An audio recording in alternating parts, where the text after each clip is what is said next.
Good morning, good afternoon, good evening everybody. जब भी आप ये मेरा वीडियो देख रहे हैं, आज की इस वीडियो में हम देखने वाले हैं ऑल इंडिया काउंसलिंग के बारे में सभी जानकारी और सभी इन्फॉर्मेशन। ऑल इंडिया काउंसलिंग जो 2023 में नीट के रिजल्ट के बाद जो 15 दिन के बाद चालू होती है, उसके बारे में सब जानकारी हम इस छोटे से वीडियो में देखने वाले हैं। तो सबसे पहले ऑल इंडिया काउंसलिंग कौन कंडक्ट करता है? ऑल इंडिया जो काउंसलिंग होती है वो एमसीसी मतलब medical council of India conduct करती है। एमसीसी का जो प्रोसीजर होता है ऑल इंडिया काउंसलिंग का, वो पहली बार प्रेजेंट किया गया था सुप्रीम कोर्ट के सामने 2012 के दिसंबर महीने में।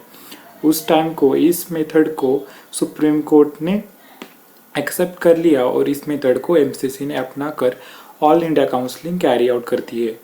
सबसे पहले अगर आपको ऑल इंडिया काउंसलिंग के बारे में जानना है तो आपको ऑल इंडिया काउंसलिंग के ऑफिशियल साइट मतलब एमसीसी के ऊपर जाकर रजिस्ट्रेशन करवा कर आपको लॉगिन आईडी और पासवर्ड बना लेना है। उसके बाद ही आप रजिस्ट्रेशन और काउंसलिंग में हिस्सा ले सकते हैं।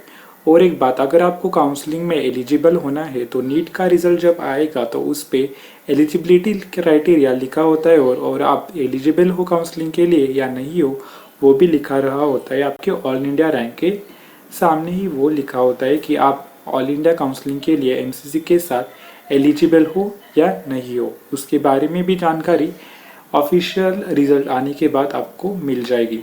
तो ऑल इंडिया काउंसलिंग की ये जो वेबसाइट है एमसीसी, वो कौन कौन सी डॉक्टरेट की जो कोर्सेज होते हैं उसके लिए की जाती है। तो सबसे पहले एमबीबीएस के लिए ऑल इंडिया काउंसलिंग होती है, बीडीएस के लिए ऑल इंडिया काउंसलिंग होती है, उसके साथ आयुष कोर्सेज के लिए भी ऑल इंडिया काउंसलिंग होते हैं।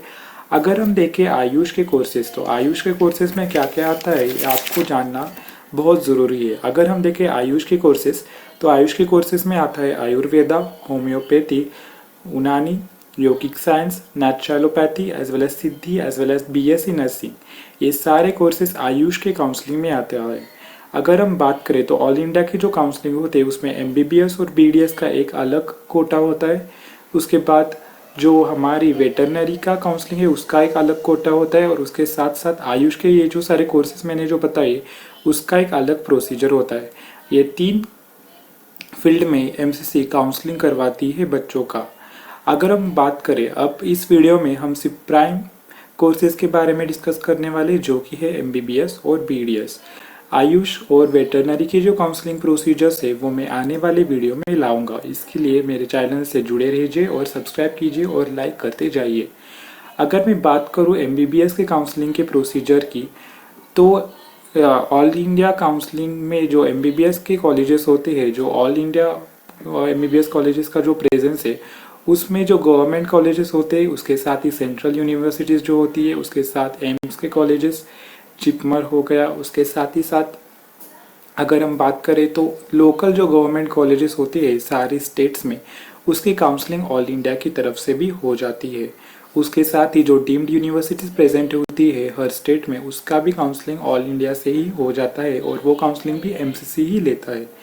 अगर मैं बात करूँ पूरे स्टेट में, अगर कोई स्टेट है जैसे कि स्टेट महाराष्ट्र स्टेट में लगभग 29 गवर्नमेंट कॉलेजेस है अभी इस फिलहाल प्रेजेंट में, और 29 गवर्नमेंट कॉलेजेस में लगभग 5000 सीट्स है और उसमें से 5000 सीट्स में से 85% जो सीट्स होती है वो स्टेट काउंसलिंग से भरी जाती है और 15% सीट्स ही ऑल इंडिया काउंसलिंग से भरी जाती है, या फिर वो एमबीबीएस की हो या फिर बीडीएस की हो। 85% सीट्स जो होती है पूरे स्टेट्स में और उसके गवर्नमेंट कॉलेजेस के, वो स्टेट काउंसलिंग से भरी जाती है और 15% सीट्स के लिए ऑल इंडिया काउंसलिंग ये लागू होता है। तो एमसीसी की जो ऑफिशियल वेबसाइट में जो काउंसलिंग की जाती है वो इस 15% सीट्स के लिए की जाती है।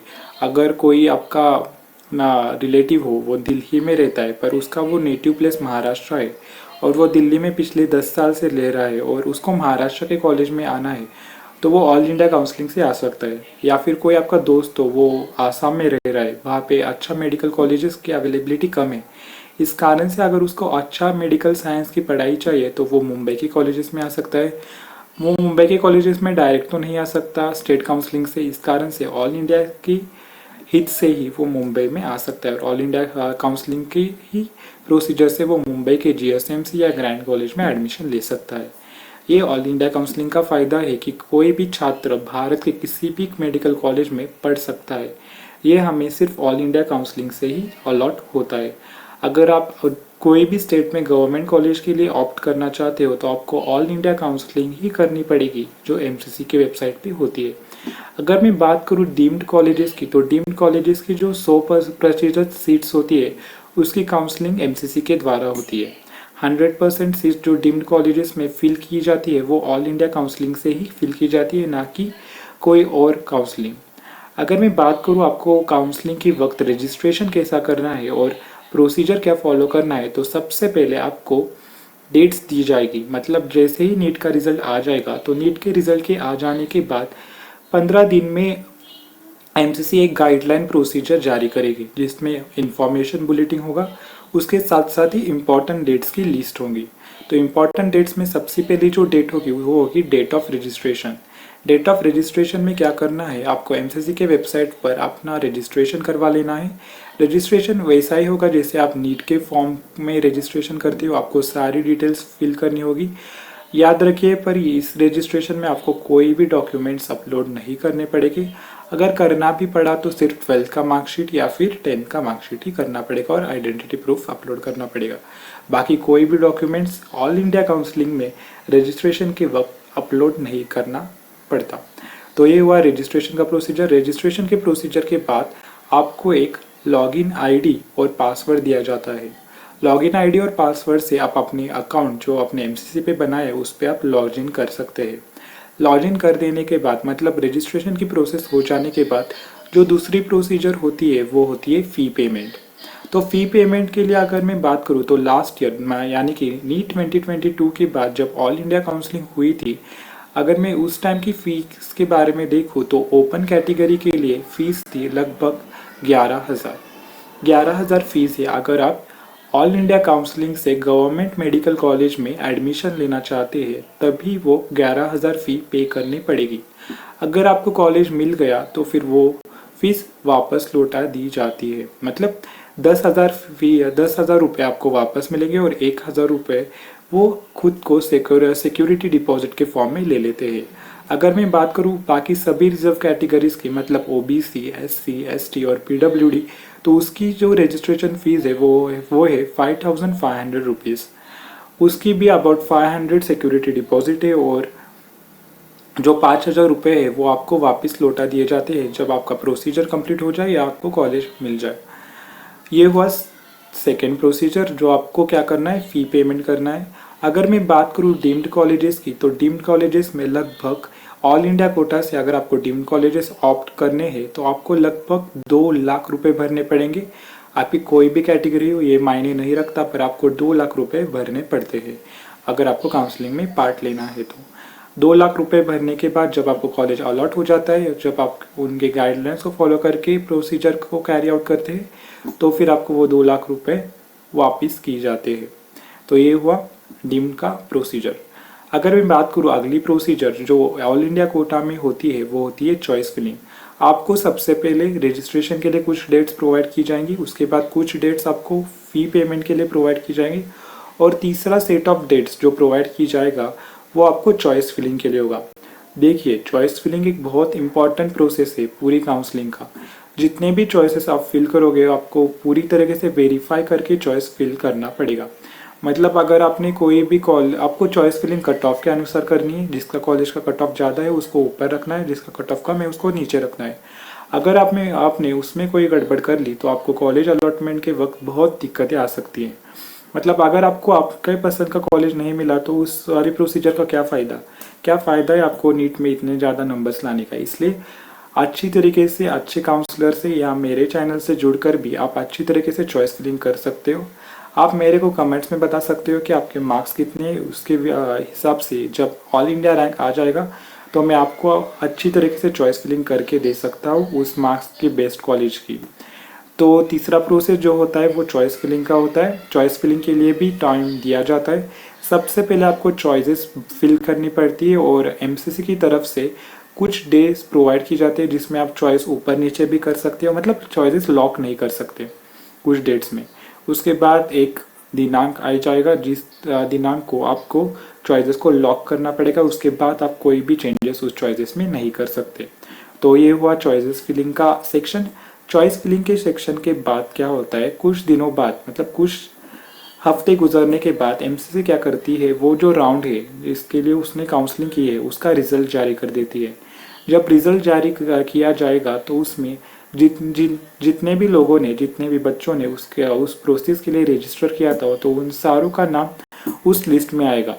मतलब ऐसा नहीं कि कोई इंडिविजुअल रिजल्ट आएगा जैसे नीट का रिजल्ट आता है, वैसा रिजल्ट नहीं आएगा। मतलब पूरा कॉमन रिजल्ट आएगा, पूरे लोगों का एक साथ रिजल्ट आएगा, जिन्होंने भी रजिस्ट्रेशन किया और जिन्हें भी कॉलेज मिला है कौन से भी राउंड में। अगर किसी को कॉलेज उस राउंड में नहीं मिला या अलॉटमेंट नहीं हुआ है तो उसका नाम उस लिस्ट में नहीं आएगा।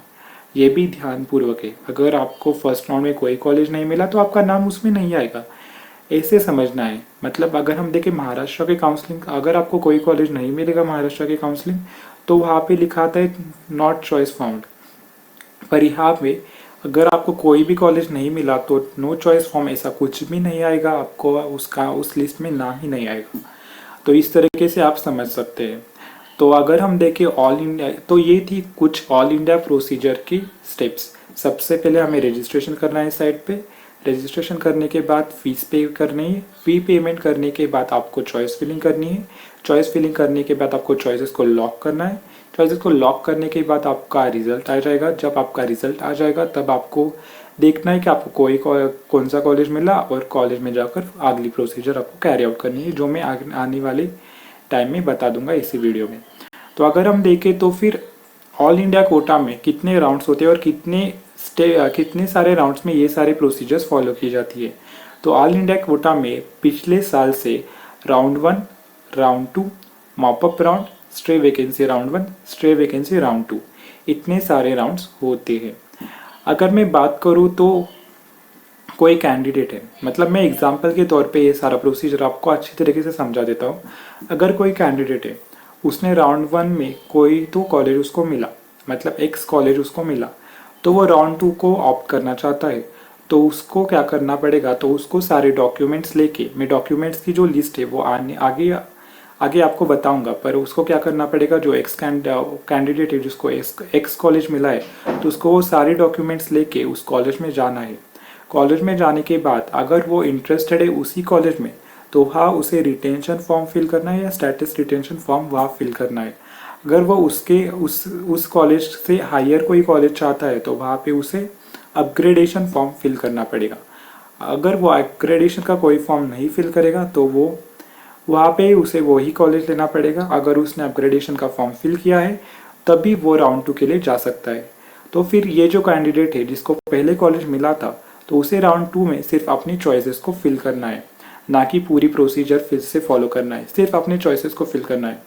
राउंड 2 में अगर उसको कोई वाई कॉलेज मिला तो उसके पास दो ऑप्शन है। एक तो उसे एक्स कॉलेज लेना पड़ेगा या फिर उसे वाई कॉलेज लेना पड़ेगा। अगर ये सब उस पे डिपेंड है, उस कैंडिडेट पे डिपेंड है। अगर उसे अच्छा कॉलेज वाई मिल गया तो वो उसको लॉक कर सकता है कॉलेज को, वहाँ वाई कॉलेज में जाकर स्टेटस रिटेंशन फॉर्म फिल कर सकता है। जो भी फ़ी पेमेंट अपने एक्स कॉलेज में पहले की थी तो वो सारी फ़ी वाई कॉलेज में ट्रांसफ़र हो जाती है ईजिली, उसका कोई टेंशन नहीं लेना है। वाई कॉलेज चाहिए तो वाई कॉलेज ले, अगर उसको एक्स भी नहीं चाहिए वाई भी नहीं चाहिए, तो इस केस में आपको बहुत ध्यान से चॉइसेस फिल करनी है। जो कॉलेज आपको चाहिए वही सिर्फ अपने चॉइसेस में डालिए और अपनी हैसियत के हिसाब से चॉइस फिलिंग कीजिए। मतलब ये नहीं कि अगर आपको आ रहा है 560 और आप फिल कर रहे हैं जीएसएमसी, वैसा कभी नहीं होगा। आपको कितना भी चाहिए हो जीएसएमसी कॉलेज, आपको नहीं मिलेगा। इतने कम मार्क्स पे जीएसएमसी में अलॉटमेंट नहीं होता है। और वो जो हमारे पीजेएमसी का जो कट ऑफ था ओपन का 570, वो भी मॉपअप राउंड में जाके मिला है, वो बहुत खतरनाक होता है। पर तो फिर मैं कहा था राउंड 2 में अगर उस कैंडिडेट को एक्स भी नहीं मिला वाई भी नहीं मिला, उसको दोनों भी नहीं चाहिए, तो फिर क्या होगा, राउंड 2 के बाद क्या होता है, राउंड 2 के बाद मॉपअप राउंड के लिए फ्रेशली रजिस्ट्रेशन करना पड़ता है। तो फिर अगर वो फ्रेश रजिस्ट्रेशन के लिए जाएगा तो फिर उसे जो रिफंडेबल फ़ी मिलने वाली थी 10,000, वो नहीं मिलेगी। 11,000 के 11,000 रुपये वो एमसीसी ले जाएगी। और उसे मॉपअप राउंड के लिए फिर से फ्रेश रजिस्ट्रेशन करना पड़ेगा। अगर कोई कैंडिडेट को पहले एक्स और वाई कॉलेजेस मिले थे, उसे दोनों भी नहीं चाहिए, तो फिर उसे मॉपअप राउंड के लिए फ्रेश रजिस्ट्रेशन करना पड़ेगा। फ्रेशली उसे वो फी पेमेंट करनी पड़ेगी और फिर से चॉइस फिलिंग करनी पड़ेगी। पर अब उसके पास वो दोनों भी कॉलेजेस अवेलेबल नहीं होंगे। ये बहुत इंपॉर्टेंट पार्ट है और ये नया चेंज लाया गया है काउंसलिंग के प्रोसीजर में एमसीसी की तरफ से 2022 में। तो फिर ये हुआ प्रोसीजर। मॉपअप राउंड के बाद अगर भी कोई स्ट्रीट्स बच जाती है तो फिर वो स्ट्रे राउंड 1 और स्ट्रे राउंड 2 के लिए जाती है और वहाँ पे अलॉटमेंट होता है बच्चों का। वैसे ही हुआ था बीजेएमसी के केस में कि एक सीट बची होगी कोई तो, और बहुत सारे छात्र वहाँ पे नहीं होंगे काउंसलिंग के प्रोसीजर में, और कोई कोई को तो स्ट्रे राउंड में वो सीट्स मिल गई, इस कारण से वो 570 दिखाता है। तो फिर इस तरीके से प्रोसीजर होता है। अगर आपको कॉलेज लेना है तो आपको राउंड 2 तक ही लेना है, आपको मॉपअप राउंड तक नहीं जाना है अगर आपके अच्छे मार्क्स है तो। अगर आप बॉर्डर लाइन पे हो तो आप मॉपअप राउंड के लिए ऑप्ट कर सकते हैं, पर वो आपकी जिम्मेदारी है, आपको उतना फ़ी पे करना पड़ेगा। अगर आप मॉपअप तक जाओगे तो आपको लगभग 22,000 तक खर्च आ सकता है अगर आप अनरिजर्व कैटेगरी के हो। तो फिर ये सब आप आपसी डिसीजन लेकर कर सकते हैं, पर मेरा मानना है कि आप सबको अच्छी तरीके से चॉइस फिलिंग कर राउंड 2 तक ही अपना कॉलेज जो आपको चाहिए वो ले लेना है। उसके आगे आपको नहीं जाना है। आपका जो कॉलेज है, आपको जो चाहिए वाला जो कॉलेज है, आपके मार्क्स के अनुसार वही फिल कीजिए, अच्छी तरीके से चॉइस फिलिंग कीजिए। चॉइस फिलिंग का इसमें बहुत ज़्यादा रोल होता है, इस कारण से राउंड 2 तक ही आपको काउंसलिंग के प्रोसेस आपको सीमित रहना है। ठीक है, राउंड 1 में आपको कोई एक्स कॉलेज मिल गया, आप उसको अपग्रेड कीजिए, पर राउंड 2 के आगे मत जाइए, ये मेरा पर्सनल मानना है, क्योंकि उस वक्त अगर आपको सीट नहीं मिला तो आपका 1 साल भी बर्बाद हो सकता है। तो ये हुआ पूरा प्रोसीजर। तो ऑल इंडिया में राउंड 1 होता है, राउंड 2 होता है, मॉपअप होता है, स्ट्रे राउंड 1 होता है और स्ट्रे राउंड 2 होता है। उसके बाद बात आती है इसेंशियल डॉक्यूमेंट्स की। तो अब क्या करना है, जब आपको कोई कॉलेज मिल गया, तो आपको सारे डॉक्यूमेंट्स की ओरिजिनल कॉपी, उसके साथ साथ ही उसकी फ़ोटो कॉपीज़ लेकर जाना होता है कॉलेज में। तो कौन कौन से डॉक्यूमेंट्स ले जाना है, अगर मैं बात करूँ डॉक्यूमेंट्स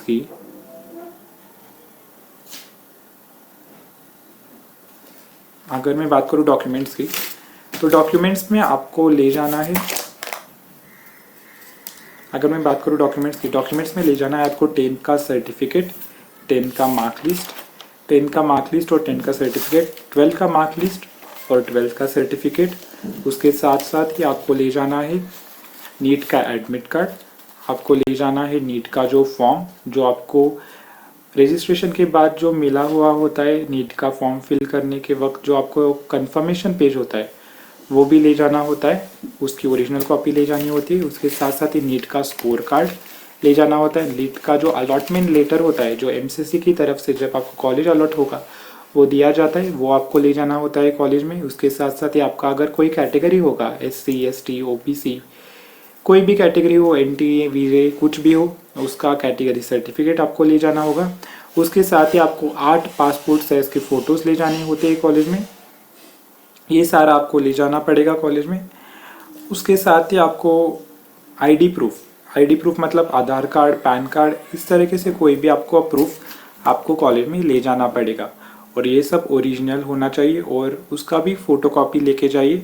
उसके साथ साथ ही आपको ये सारे डॉक्यूमेंट्स एक पेन ड्राइव में एक सीमित साइज़ तक, वो सीमित साइज़ हर वक्त बदलती है, पिछले साल शायद 30 KB थी, उस सीमित साइज़ तक ये सारे डॉक्यूमेंट्स के स्कैन्ड वर्जन पेन ड्राइव में फिल कर कॉलेज में डिपॉजिट करने होते हैं। तो फिर ये सारे डॉक्यूमेंट्स आपको ले जाने हैं कॉलेज में।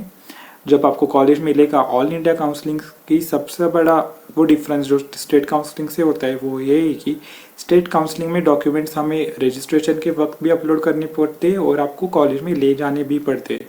पर ऑल इंडिया काउंसलिंग में रजिस्ट्रेशन के वक्त कोई डॉक्यूमेंट अपलोड नहीं करना पड़ता, पर जब आपको कॉलेज अलॉट होता है तब आपको ये सारे डॉक्यूमेंट्स कॉलेज में डिपॉजिट करने होते हैं।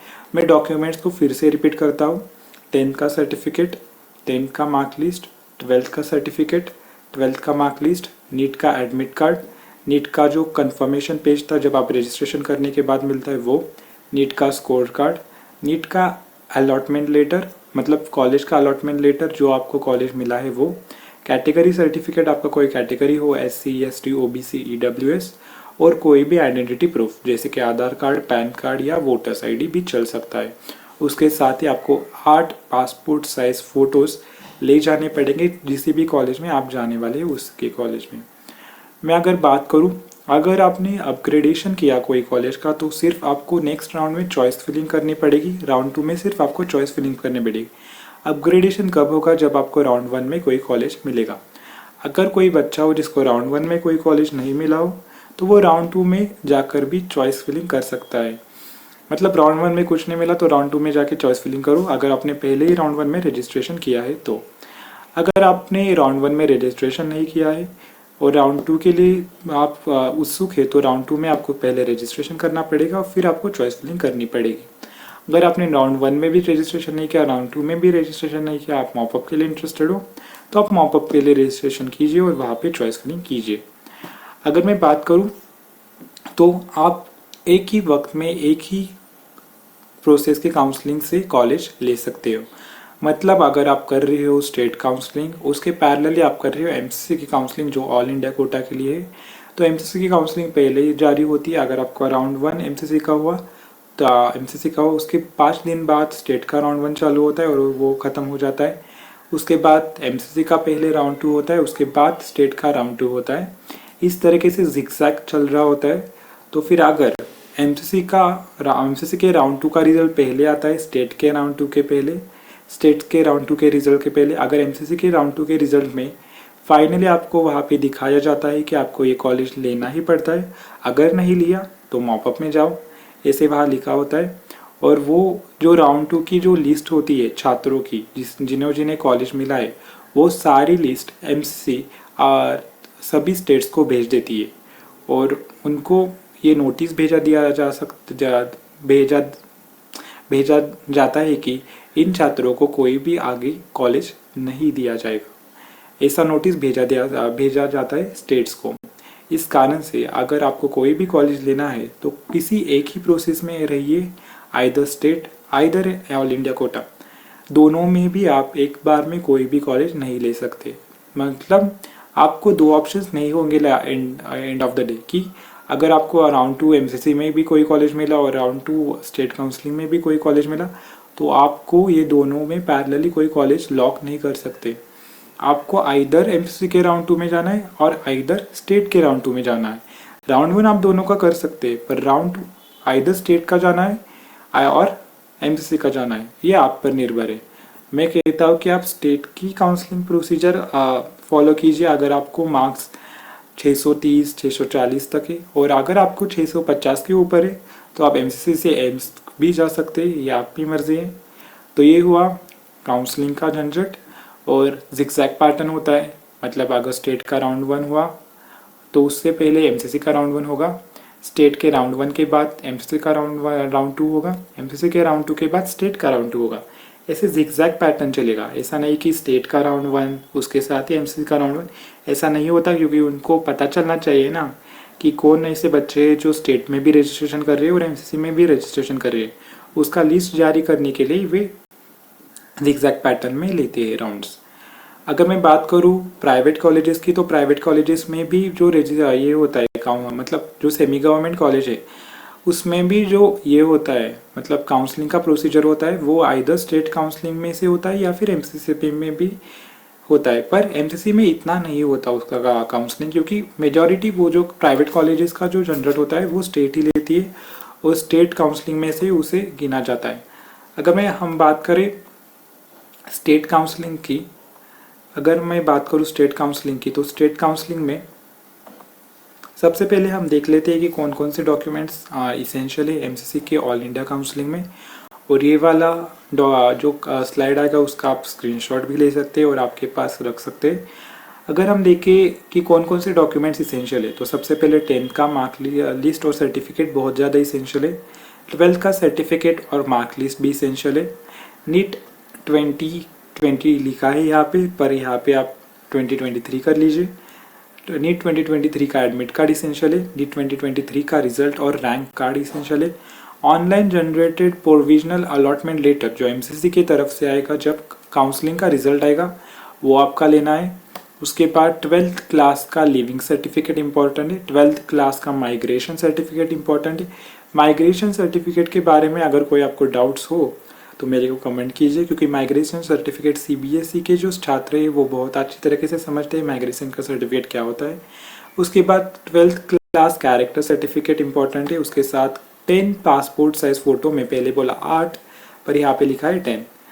और कैसे होने चाहिए वो, जैसे आपने एप्लीकेशन फॉर्म में फिल किया है जो फ़ोटो, वही फ़ोटो आपको लेना है। मतलब जो आपने नीट के लिए फ़ोटो दिया था एप्लीकेशन करते वक्त, वही फ़ोटो 10 पासपोर्ट साइज फ़ोटो आपको लेने हैं, वही 10 फ़ोटो लेने हैं। आप कोई भी फ़ोटो अलग नहीं ले सकते, ये बहुत इम्पोर्टेंट है। जो आपका मतलब आपका जो बर्थ सर्टिफिकेट है वो भी इम्पोर्टेंट है। उसके बाद आइडेंटिटी प्रूफ कुछ भी होना चाहिए, डोमासाइल होना चाहिए आपके पास, और रेसिडेंशियल सर्टिफिकेट होना चाहिए आपके पास। कास्ट सर्टिफिकेट अगर आप ओबीसी एससी एसटी हो, ईडब्ल्यू सर्टिफिकेट और पीडब्ल्यूडी सर्टिफिकेट। तो ये सारे डॉक्यूमेंट जो है वो बहुत इसेंशियल है अगर आप काउंसलिंग करवाना चाहते हो ऑल इंडिया काउंसलिंग से। तो ये सारे डॉक्यूमेंट्स आपके पास होने चाहिए।